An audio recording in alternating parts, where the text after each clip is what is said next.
বন্ধুরা দেখো মাছের ঝোল হচ্ছে, মাছ ভাজি করছি, কোয়াশ আলু দিয়ে মাছের ঝোল করবো।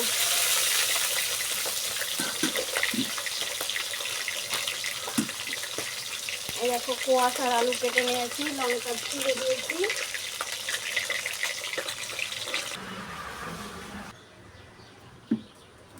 দেখো আমার মাছ ভাজা হয়ে গেছে, একটুখানি জিরা ফোড়ন দেবো।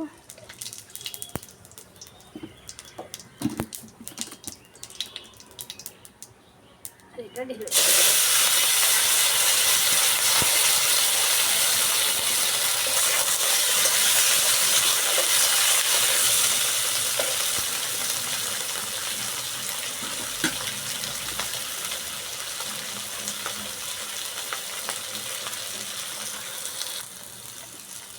দেখো সবজিটা হালকা ভেজে নিলাম। এবার তরকারিটা ছোট হবে, আন্দাজ মতো লবণ,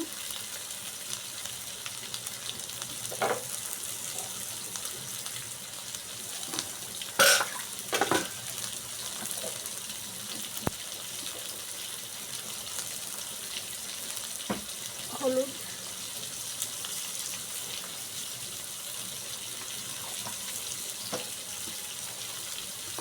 একটু জিরার গুঁড়া,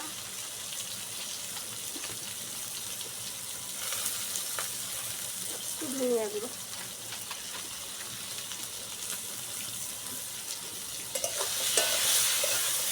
ধনিয়া একটু কষিয়ে নিই। দেখো আমার কষানো হয়ে গেছে, এবার একটু ঝোল দিয়ে দেবো।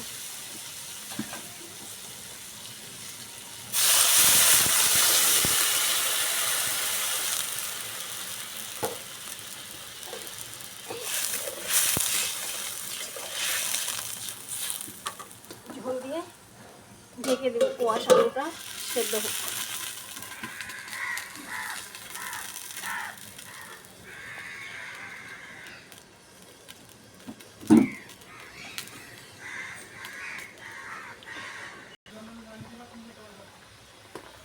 বন্ধুরা আমার ঝোল ফুটে গেছে, এবার আমি মাছটা দিয়ে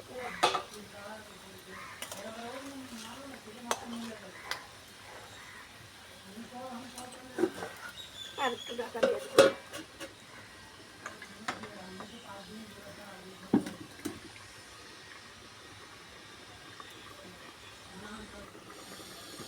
দেখো রান্না করতে করতে আরও একটা কাজ করছি।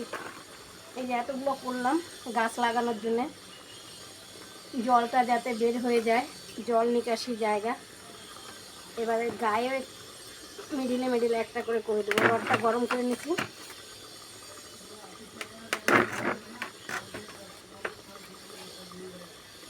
তাহলে কি হবে, তোমার বালতির মধ্যে জল জমে থাকলে গাছের শিকড় পচে যাবে।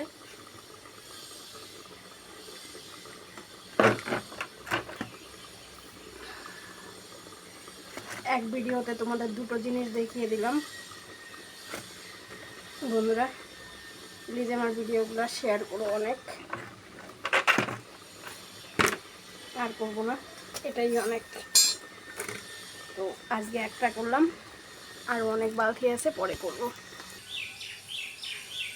বন্ধুরা রান্না হয়ে গেছে আমার, উনানটা ঝাড়ু দিয়ে রাখতে হবে, না হলে বলে উনানে গালাগাল দেয়। এটা মা ঠাকুমা বলতো, তাই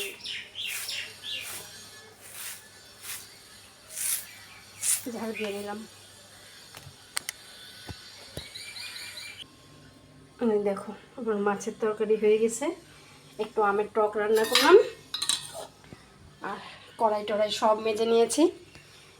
তো ভিডিওটা এখানেই রাখছি বন্ধুরা, টাটা।